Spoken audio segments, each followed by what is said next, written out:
let's stop pretending this tournament still holds the same weight. Real Madrid scraping by, Europeans looking half asleep. Welcome to the recap.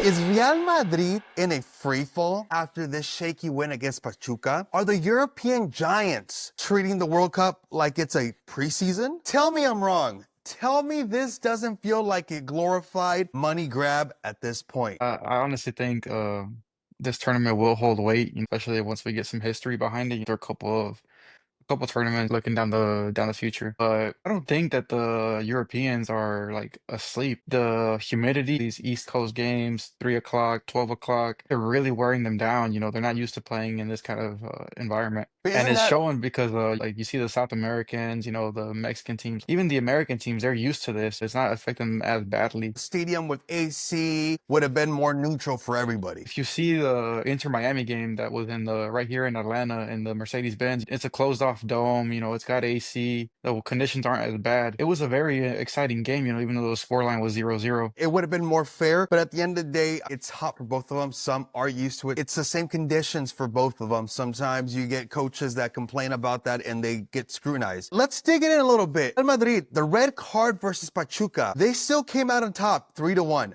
But let's be real. Did they survive or get lucky? I think they truly survived. If you watch that game, Madrid had no order to start the match, and it looked like after Asensio's ejection, they just completely refocused. They locked in and they started dominating. The scoreline was 0-0, and it ended up 3-1. That red card did not help Real Madrid at all, but I think the biggest help Real Madrid had was that Pachuca had a 35-year-old striker that couldn't finish a goal. They You had a know, lot of opportunities, but they had a 35-year-old striker that couldn't finish a goal, man. And you put any other decent striker 5 years younger, and he's finishing those opportunities. you could argue that, but you could also say you put in a keeper that's not the caliber of Courtois, and some of those shots are going through. Courtois has been a hero so many times for Madrid, but what does that tell you about the 10 players in front of him? Courtois, in my opinion, is the best shot blocker in the world. He's saved them countless times. You see last season was not very good, but there was plenty of times that Courtois was keeping the score as low as possible, stopping two, three clear chances every single game. Courtois is amazing, and it sucks that last season he had a very injured back line, very banged up, but we're going to be all right. Talking about Courtois at halftime, calling out Asensio after that red card. Is the Asensio hype train starting to like wind down? And I don't want to say over because I know there's a lot of Madridistas that still think he has the goods. I don't think his hype's over. You can see the pressure is getting to him, especially now that he has competition in that back line. Rudiger's going to come back. Militao looks like he's starting to ramp up. A young, amazing talent in Dean Housen. And it looks like he's just trying to prove that he deserves to be out there, but he's just doing too much. And sometimes more is less. Seems like the pressure, the heat has gotten to Asensio. The first game he caused a penalty. Now the second game you leave your team, one man down after that red card. We do see Rudiger and Dean Housen starting, not Asensio, correct? I think once Rudiger comes back, 100% healthy, let's not rush him back. Let's not repeat the Militao situation. Brother, did you see him Asensio, running the other day? yeah, that man's not ready to go. I understand that you got to test him out and see where he's at. He's clearly not ready. Let's just give him a moment and let him heal. We've got Asensio. Give the kid a chance. I feel so bad. I saw him running and I'm like, oh my gosh, he's not ready to come back. Obviously, Real Madrid had the doctors and they have more of the insight of what's going on, how many minutes they're going to give him. It's just like Man City with Rodri. They're giving him little time. They're like, hey, you do not defend at all. Do not go into tackles. All you do is you pass balls and you try to get some form back. You are not a serious Real Madrid fan if Trent Alexander on the right back does not worry. It doesn't worry us one bit. I think Barcelona and Liverpool Oh, fans Manny. are just preying on his downfall. But the man has won a Champions League playing right back for Liverpool. He just won the Premier League, the toughest league you could win, as a starting right back for Liverpool. So we're fine. Y'all can worry about him more than we do. Have you seen the first two games and how, not even like European teams, how these players just take him? And he gets, at times he's lost. I've seen a lot of, like, for example, Spanish media. They're like, dude, we need Carvajal back. We didn't sign Trent because he's a lockdown defender. We know where he struggles and we know where he excels. And yes, I did see those two matches, and I saw he intercepted the ball in the first game that led to to the goal, and then he was also involved in Valverde's goal this past game. Those are good actions. But once we get back to Europe, once we get back to Spain, he's going to need to defend. He doesn't have Van Dijk. He has a young kid named Dean and a older gentleman that's coming back from his knee surgery called Rudiger. He doesn't have Van Dijk. He doesn't have Liverpool's back line. He doesn't have that line that's going to support him with every mistake he makes. Real Madrid is going to suffer heavily, especially if you put him against like a Nico Williams, Rafinha, somebody that can exploit that. They can exploit that weakness that Madrid's going to have from that back line. It's going to be pretty bad for you guys. It's a game that goes both ways. This isn't football where you defend at one point and then you attack at one point. This is back and forth action.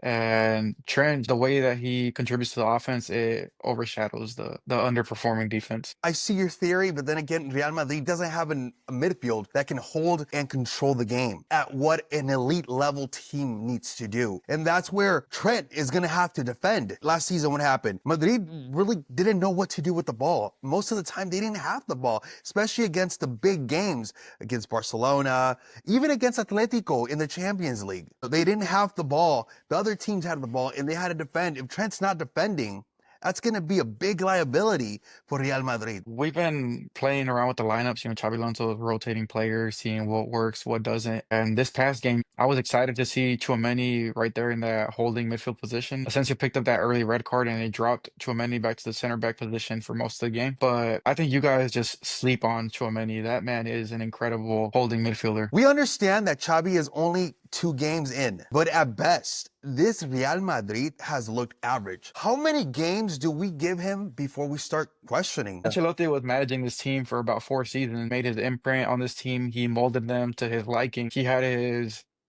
official starters. Everybody was guaranteed a starting position.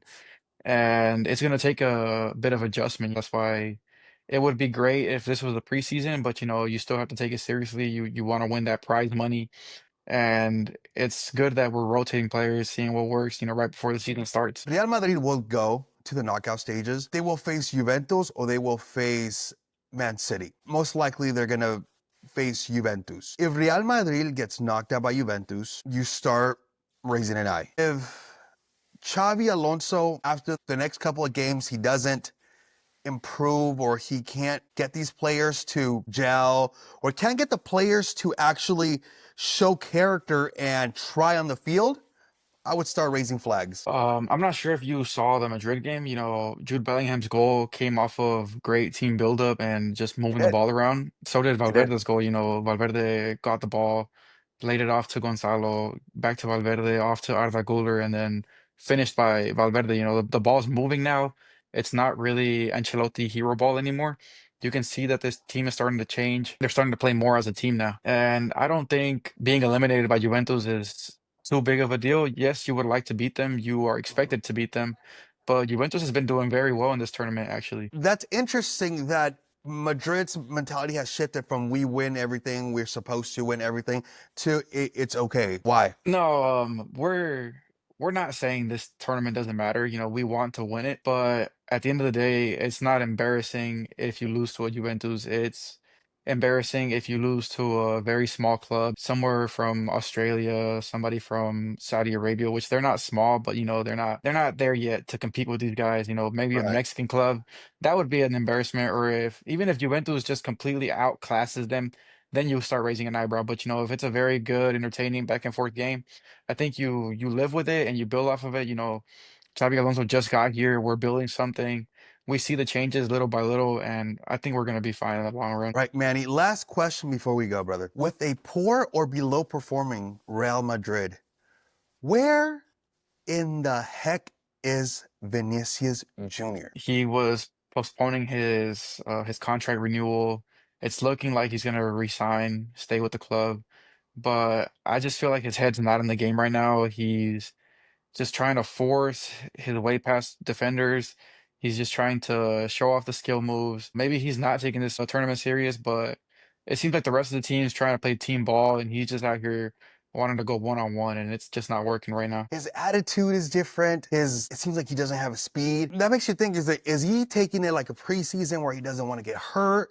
Or is it where he's kind of fed up and maybe he just wants to go to Saudi and make that money.